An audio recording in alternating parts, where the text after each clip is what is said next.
In the early light of dawn, the shattered outskirts of Kupiansk lay silent under a thick shroud of fog and drifting smoke. The horizon was painted in dull gray, a landscape scarred by weeks of relentless shelling and airstrikes. Fields that once fed the region now lay churned and cratered, littered with wreckage and the black silhouettes of burned-out vehicles. Yet beneath that quiet devastation, something far more dangerous was unfolding. Hidden within the dense tree lines and the skeletal remains of destroyed villages, Ukraine's elite Azov Regiment was waiting, prepared for one of the most decisive ambushes of the Northern Front. For weeks, Russian armored battalions had been advancing along the Kupiansk axis. Their goal was clear: to retake the strategic crossroads linking eastern Ukraine to the Donbass front and to break through the Oskil River defense line. Russian forces had committed heavy armor, mechanized infantry, and artillery units in a concentrated push.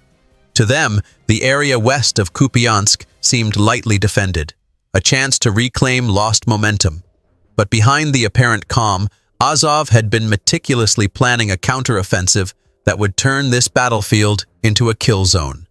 The turning point came with the arrival of American-made M2 Bradley infantry fighting vehicles, part of a recent reinforcement to Ukraine's northern defenses. Rugged, fast, and heavily armed with 25mm Bushmaster chain guns, the Bradleys gave Azov unprecedented firepower and mobility. Their integration into Ukrainian operations marked a significant evolution, no longer just infantry-based defenses, but a fully synchronized mechanized strike force capable of rapid response and ambush warfare. In the days leading up to the engagement, Azov reconnaissance teams and drone operators worked tirelessly to map the enemy's movement. Dozens of reconnaissance flights captured every convoy, every artillery battery, and every route leading into the Kupiansk sector. Using this data, Azov built a layered defense network: hidden anti-tank positions, overlapping fields of fire, and pre-registered artillery coordinates designed to trap and destroy. By the evening before the attack, all preparations were complete. Trenches were reinforced, drone feeds linked to artillery command, and Bradleys positioned deep in concealment. Every soldier knew their role, every movement timed to the second. What remained was to wait for the Russian columns to take the bait. When dawn finally broke, the trap was set. The first Russian vanguard entered the valley in tight formation, armored BMPs leading, followed by T-72 tanks and supply trucks.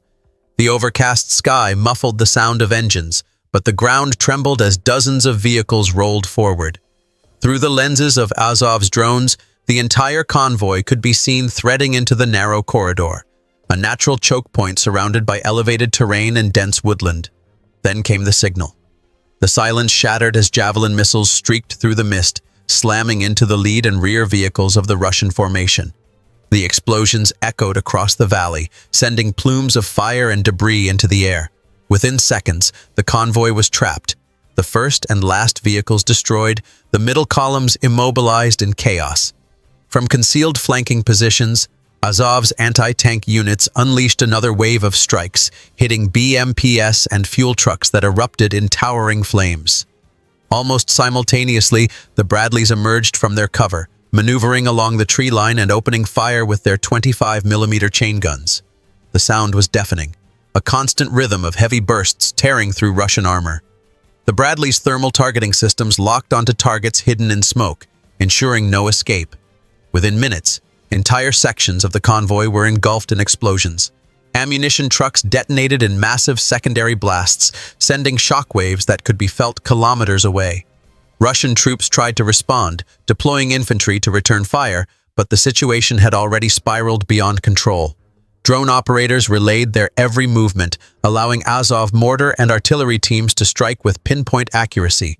Every attempt at retreat or regrouping was met with another precise barrage. Communication lines collapsed as command vehicles were destroyed and units became isolated, disoriented, and vulnerable. The valley had become a furnace.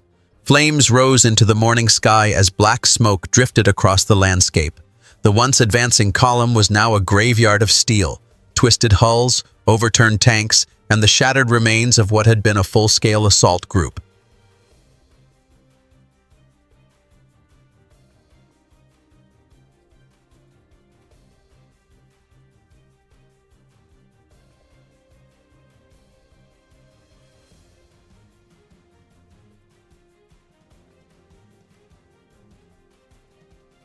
Azov infantry advanced cautiously, moving from cover to cover, securing sectors one by one.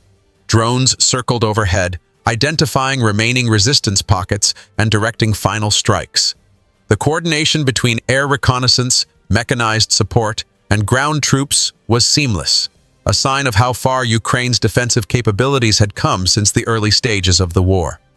By midday, the outcome was beyond doubt. The Kupiansk Valley was under full Ukrainian control.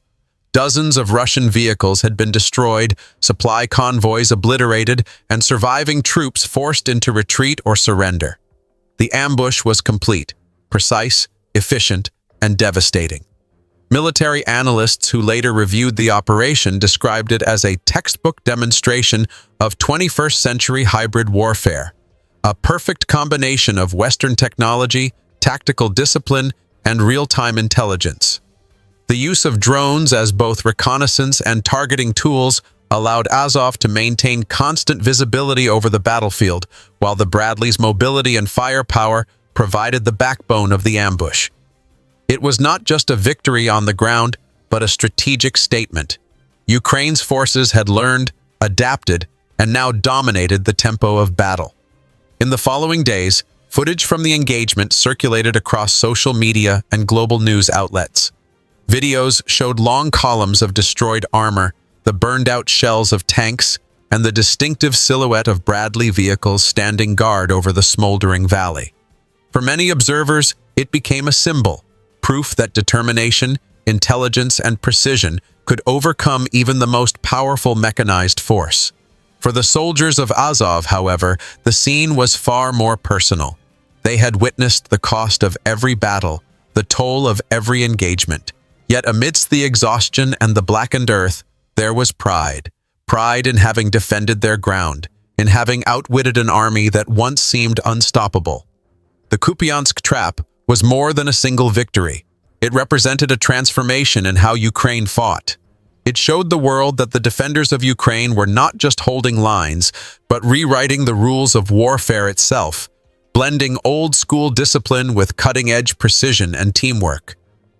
As dusk fell over the battlefield, the fires still burned across the horizon, casting a red glow over the wreckage below. The air smelled of smoke and diesel, the remnants of a day that would be remembered in military briefings for years to come. Kupiansk stood unbroken, defended not by sheer numbers, but by planning, coordination, and willpower. And so, another chapter was written in Ukraine's struggle, a story of strategy, adaptation, and survival against overwhelming odds.